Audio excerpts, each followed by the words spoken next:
ஓம் சக்தி.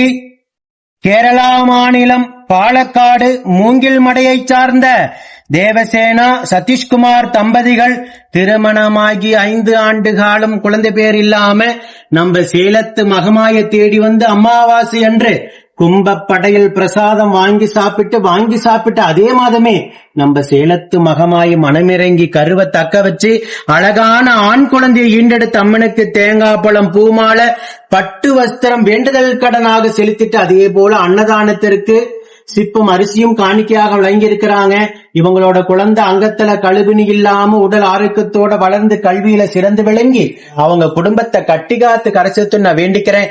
5 ஆண்டு காலம் அவங்க இருந்த கடும் தவ வாழ்க்கைக்கு கும்பப்படையில் சாப்பிட்டு அதே மாதமே அம்மா மனமிறங்கி கருவை தக்க வச்சு உயிர் உள்ள வரைக்கும் மறக்க முடியாத மழலை செல்வத்தை பிள்ளை செல்வத்தை அதுவும் ஆண் வாரிசாக கொடுத்திருக்காங்க.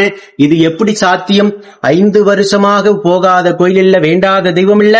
ஒவ்வொரு மாதம் எவ்வளோ எதிர்பார்ப்பு மனவழி வேதனையோடு இருந்திருப்பாங்க.